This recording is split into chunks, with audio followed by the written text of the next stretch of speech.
चलिए हेडिंग डालिए।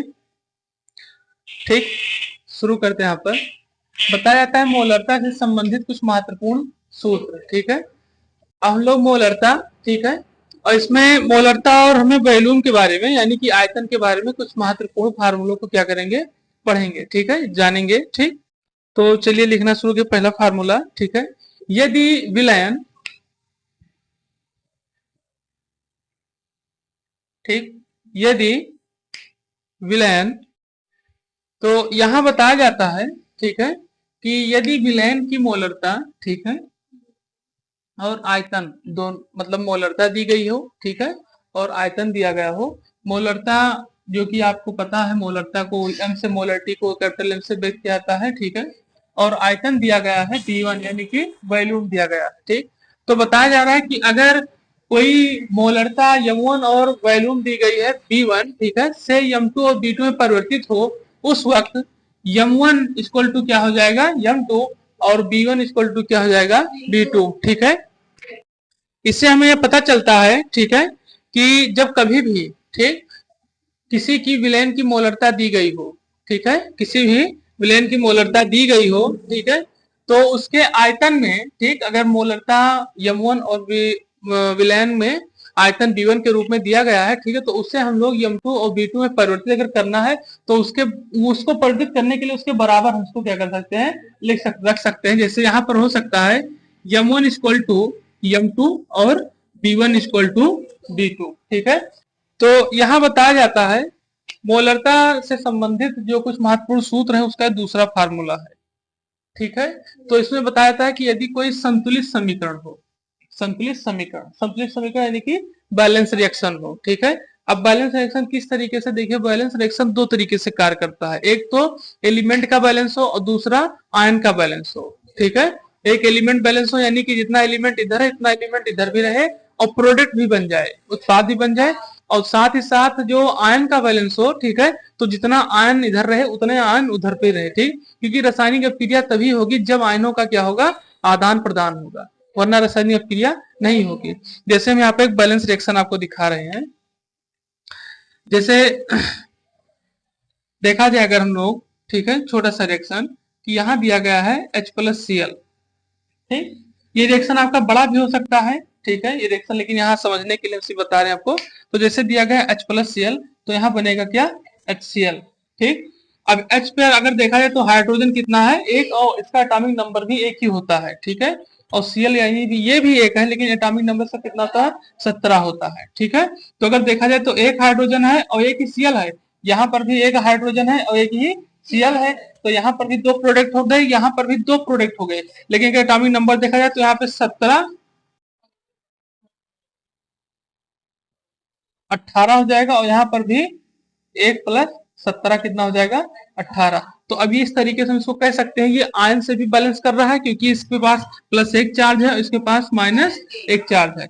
तो दोनों चार्ज के अनुसार ये क्या हो रहा है, रिएक्शन करके HCl बना रहा है। अगर देखा जाए इसका एटॉमिक स्ट्रक्चर से तो एटॉमिक जो है इसके भी दोनों बैलेंस हैं, और इसके अगर देखा जाए प्रोडक्ट एलिमेंट के हिसाब से तो यहाँ पर भी एक एलिमेंट है, यहाँ पर भी एक एलिमेंट है, मतलब Cl भी एक है, हाइड्रोजन भी एक है, तो इसका ये क्या है, HCl आपका नया प्रोडक्ट बनके तैयार हो गया। तो ये तरीके से है कि संतुलित समीकरण में यदि यदि एक अभिकर्मक के N1 मोल, ध्यान रखिए, एक अभिकर्मक के N, तो अब क्या होता है, वो अभिकर्मक कह रहे हैं, अभिकारक, सॉरी, यहाँ पर बता रहा है यदि एक अभिकारक के, ठीक, तो अभिकारक क्या होता है, हाँ, अभिकारक वो होते हैं जो रासायनिक अभिक्रिया में भाग लेते हैं और एक भाग लेने के बाद एक नया उत्पाद क्या करते हैं, निर्माण करते हैं या फिर बनाते हैं। ठीक, चलिए देखिए कैसे, किस तरीके से यहाँ पे हम कह रहे हैं कि कार्बन दिया गया है और ऑक्सीजन दिया गया है। ठीक है, कार्बन ऑक्सीजन, अब यहाँ पे हम इसको अगर जोड़ रहे हैं एक तरीके से तो क्या बन रहा है, CO2 यानी कि कार्बन डाइऑक्साइड। तो यहाँ पता चलता है कि एक अभिकारक के N1 मोल और दूसरे अभिकारक के N2 के मोल से क्रिया करके जब क्रिया करते हैं तब ये फार्मूला आपका क्या होता है, तैयार होता है। ठीक है, यहाँ पर आपको M दिया गया है मोलरता, B दिया गया है आयतन, और N दिया गया है मोलों की संख्या। ठीक, तो ये चीज यहाँ पे बताया गया। ठीक है, इसमें कुछ ना समझ में तो बताइए, और नहीं तो फिर इसको नोट करिए। हाँ, अब हम लोग समझेंगे मोलरता के तीसरे फार्मूले को। ठीक है, अब इसमें क्या बताया था, यदि कोई समान विलेय के दो विलायन हो, ठीक। अब जैसे कोई दो समान विलेय है, अब समान विलेय क्या होता है? समान विलेय इस तरीके, हाँ समान विलेय इस तरीके से होता है, किस तरीके से, कुछ बता रहे थे, बताओ। हाँ, जो एक जैसा हो, ठीक है, जो एक जैसा हो। जैसे एक उदाहरण से हम लोग समझेंगे, जैसे मान लीजिए कोई एक बिस्कुट की फैक्ट्री है, ठीक है, और वो दोनों तरीके से एक ही बिस्कुट बना रहे हैं, ठीक है, बिस्कुट बना है, लेकिन अब ये है कि कंपनी अपना अलग अलग की है। जैसे आप मान लीजिए पार्ले जी और ब्रिटानिया, ठीक, अब दोनों अलग, अगर वो दोनों एक तरीके से एक ही, मतलब दोनों एक तरीके से एक में सम्मिलित हो जाएं, मतलब ये कैसे बनाए कि हम दोनों लोग मिलकर एक कंपनी बनाएंगे। जैसे आपका पहले आता था, आपने देखा होगा हीरो होंडा मोटरसाइकिल आती थी, ठीक, तो आज आप देख रहे हैं कि हीरो अलग हो गया और होंडा अलग हो गया। तो इसी तरीके से यहाँ जो सामान्य विलेय कर दिया गया है, ऐसे ऐसे एलिमेंट, ऐसे पदार्थ जो एक साथ मिलके, मतलब दो पदार्थ एक साथ मिलके समान विलेय बनाए, मतलब दोनों तैयार जो हो उससे क्या हो, सामान उससे कोई परिवर्तन दिखाई न दे कि ये कोई अलग कंपनी है, ये कोई अलग कंपनी है। जैसे पहले आती थी हीरो होंडा स्प्लेंडर, तो उसमें पता नहीं चलता था कि ये हीरो, ये लगता था कि हीरो होंडा दोनों एक ही कंपनी है, लेकिन जब अलग हुई तब पता चला कि होंडा जापान की कंपनी है और हीरो भारत देश की कंपनी है, ठीक। तो इस तरीके से बताया जाए कि जब यदि दो समान विलेय के दो विलयनों को, मतलब जब दो समान विलय हैं, यदि समान विलय के दो विलयनों को लिया गया है, विलय तो समान है लेकिन विलय कितने लिए गए हैं, दो लिए, और दोनों को मिश्रित किया जाए, दोनों को मिश्रित किया तो उनके जो परिणाम विलयन होंगे उनकी मोलरता ये निकल कर आएगी, ठीक है, उनकी मोलरता इस तरीके से बताई गई, ठीक। अब यहाँ पर जब दो समान लिए गए तो अभी आपने शुरू शुरू में देखा था कि जब शुरू शुरू में मोलरता हम लोग देखे थे तो वहां पर m1 और b1 equal to m2 b2 था, ये बराबर में था, ठीक। और यहाँ पर देखिए m1 b1 और प्लस m2 b2 हो गया, ठीक है, क्योंकि अब दोनों के आयतन को और दोनों के मोलरता को क्या कर दिया गया, जोड़ दिया गया, क्योंकि यहाँ दिया नहीं गया समान विलय में दो विलायन हो, समान विलय हो और विलायन कितने हो, दो हो, यानी कि m1 और m2 और दोनों को जोड़ देंगे तभी तो पता चलेगा कि कितना इसका विलयन है, या कौन कौन सी कंपनी किस तरीके से विलय होकर के अपना कार्य कर रही है, ठीक। तो यहाँ आप दोनों की मोलरता और दोनों का आयतन क्या करेंगे, आपस में जोड़ देंगे, और फिर ये देखेंगे कि b1 और b2, ठीक है, जो नीचे भाग किया गया है, आप देख रहे हैं डिवाइड में दिया गया है उसके आयतन को, ठीक। तो इससे हमें जब इसके आयतन को देखा जाएगा तो b1 और b2 तो नीचे भी जुड़ा है और b1 b2 ऊपर भी जुड़ा है, तो दोनों के आयतन समान हो जाएंगे लेकिन मोलरता क्या हो जाएगी, दोनों की अलग अलग हो जाएगी, ठीक। तो इससे पता चलेगा कि समान विलय तो है लेकिन दोनों जो विलयन बनाए गए हैं उनकी मोलरता क्या है, अलग अलग है, लेकिन आयतन एक ही जैसे हैं, ठीक। तो ये यहाँ पर बताया जाता है कि इसकी जो परिणामी विलयन की मोलरता होगी ये इस तरीके से कार्य करेगी। ये हो गया आपका तीसरा सूत्र, तीसरा फार्मूला, ठीक है, इसको नोट कर लीजिए तो हम लोग आगे चौथे फार्मूले की तरफ बढ़े।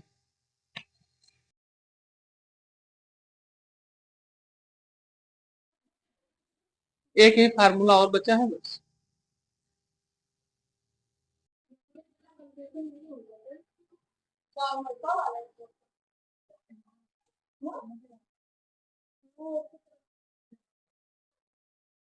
रूल नंबर 4, ठीक है, यहां बताया जाता है कि अगर मोलरता यमोन दी गई हो, ठीक है, और वॉल्यूम आपका मिलीलीटर में दिया गया हो, जो आपका वॉल्यूम v1 दिया गया हो, किसमें दिया गया हो, मिलीलीटर, ठीक है, और m2 जो है वो मोलरता का विलयन प्राप्त करने के लिए हमें फार्मूला लगाना पड़ेगा।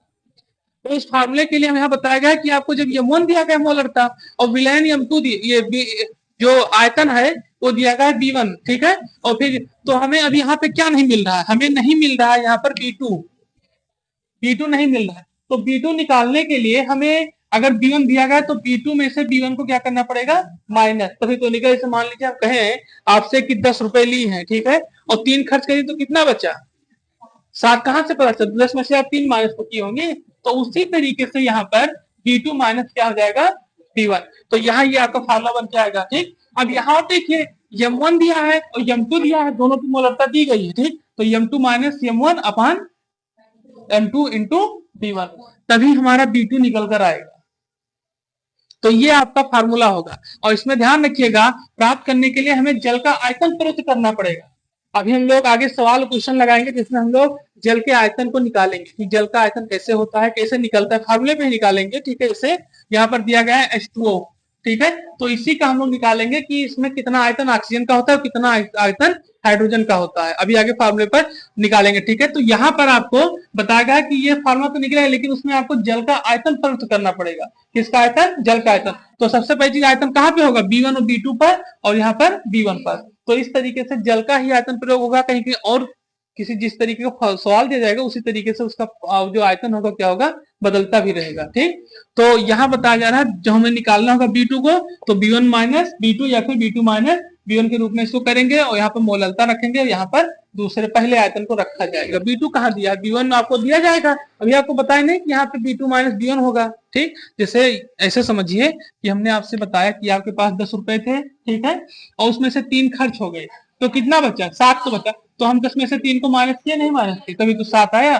तो यहाँ आपको एक दिया जाएगा, ठीक। एक आपको x मान के निकालना रहेगा, और जो यहाँ एक आपको ये दिया जाएगा, इसको इधर ट्रांसफर करेंगे, आगे चलकर हल करेंगे तो B2 की वैल्यू आसानी से आ जाएगी, ठीक। तो ये हो गया मोलरता से संबंधित महत्वपूर्ण सूत्र के चौथा फार्मूला, ठीक है। अब यहाँ पे आपका खत्म होता है, ठीक। हम लोग अगले टॉपिक की तरफ बढ़ते हैं, ठीक है। इसको उतार लीजिए।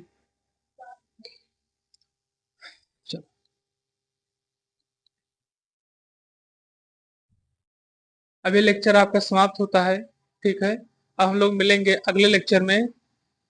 थैंक्स। और आप चैनल पर नए हैं तो चैनल को सब्सक्राइब करें, और लाइक करें, कमेंट करें।